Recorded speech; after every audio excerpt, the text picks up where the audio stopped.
To you and welcome to Radio Nigeria Southern News at 3. The headlines: Review of primary and junior secondary schools curricula underway in Delta State. 3 persons sentenced to death for kidnapping in Akwa Ibom State.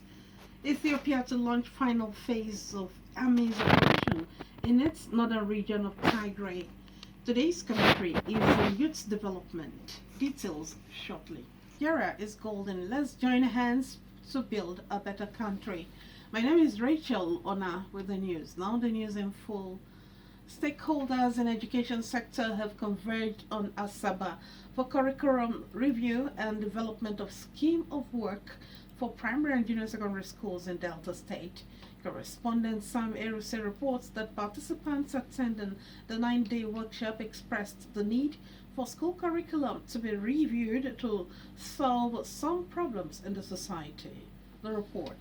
In Delta State, men and officers of the Federal Road Safety Corps have been urged not to be deterred over the attacks on them and destruction of property by hijackers of the recent NSAS protests. The FRSC Corps Marshal Mr. Boboye Oyeyemi stated this in Asaba while assessing the old office of the FRSC in Asaba that was set ablaze by the hoodlums. Correspondent Happy Hinze completes the story. A federal government delegation led by the Chief of Staff to the President, Professor Ibrahim Gambari, held a meeting with South-South leaders and governors in Port Harcourt, the River State capital. South-South leaders at the meeting made a 7-point demand, which include relocation of headquarters of multinational oil companies to their operational base. Niger Delta Development Commission (NDDC) should desist from embarking on projects in the region without consultation with the governors, among others. Correspondent Kinsley Izejobi sampled the opinions of some residents of Port Harcourt and the demands and filed in this report. Godwin Obaseki has threatened that appropriate sanctions would be meted out to any official caught engaged in the act of contract buying. He stated this when he received members of Edo State Indigenous Contractors Forum led by Acting Chairman Pastor Henry Okpamen in Government House, Benin City.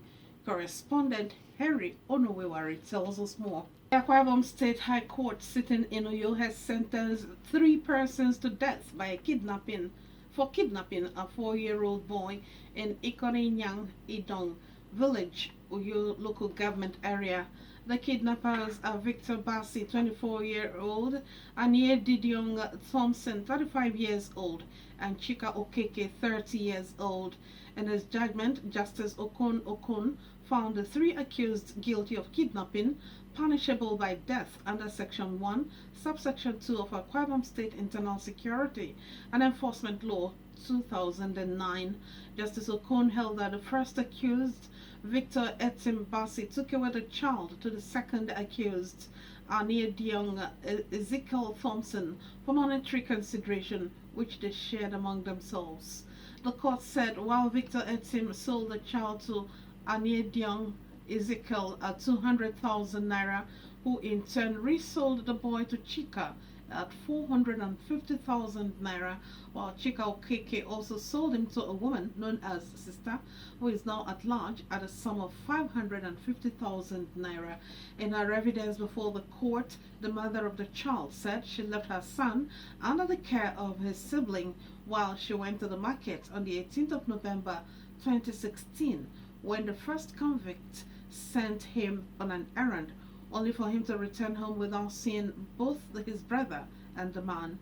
With the help of the third convict, the child was recovered by the police in Nnewi and has reunited with his family in Akwa Ibom State. You're listening to Radio Nigeria Southern News at 3. Here are stories in the bulletin so far.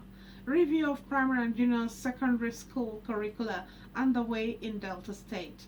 3 persons have been sentenced to death for kidnapping in Akwa Ibom State. Still ahead, Ethiopia to launch final phase of Army's operation in its northern region of Tigray, plus business, entertainment, sports, commentary, and weather. Do stay with us. Come back, the news continues. The Nigerian Stock Exchange (NSE) says it remains committed to helping issuers and investors meet their investment objectives. For details of this and more on business news, let's join Austin Ine. In our foreign news, Ethiopia's Prime Minister Abiy Ahmed says he is launching the final phase of the army's operation in the northern region of Tigray after weeks of fighting.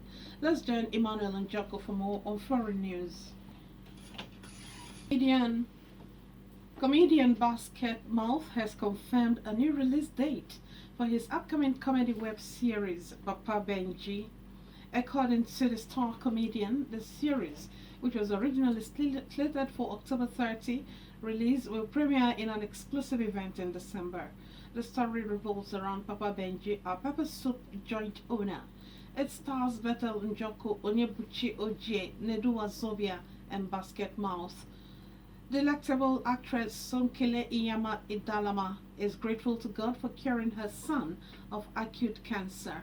In a video she posted on Instagram, the thespian took to her caption section to inform her followers that last week her son was certified cancer-free. She wrote, "The past 3 years have been nothing short of a miracle, with miracle after miracle after miracle.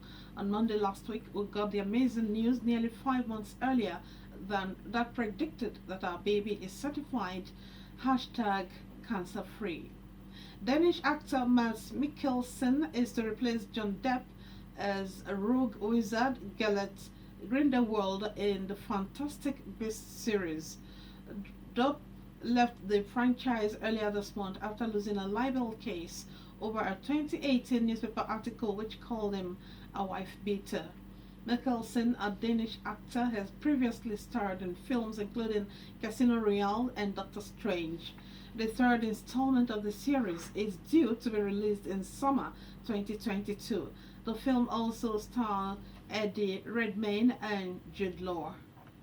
Delta State Governor Ifeanyi Okowa says the game of football could become a huge revenue source for the nation if the government and private sector collaborate to maximize the nation's potentials in the game.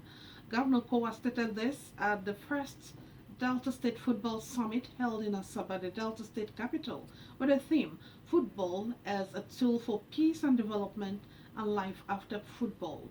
Correspondent Ogenero Egwere has the details. Commentary. Today's commentary is on youth development, as written by Emmanuel Njoku of Radio Nigeria Treasure FM and read from our studio. That commentary on youth development was written by Emmanuel Njoku of Radio Nigeria Treasure FM and read by Anietie Akman. In the Radio Nigeria South Zonal News at 3, a recap of the major items. Holders in education sector have converged on Asaba for curriculum review and development of scheme of work for primary and junior secondary schools in Delta State. The Akwa Ibom State High Court sitting in Uyo has sentenced 3 persons to death for kidnapping a 4-year-old boy in Ikon Inyang Idong village, Uyo local government area. Ethiopian Prime Minister Abiy Ahmed says he is launching the final phase of the army's operation in the northern region of Tigray after weeks of fighting. The unity and peace of Nigeria is golden. Let's join hands for a better country. You can visit our website for all the stories in the bulletin.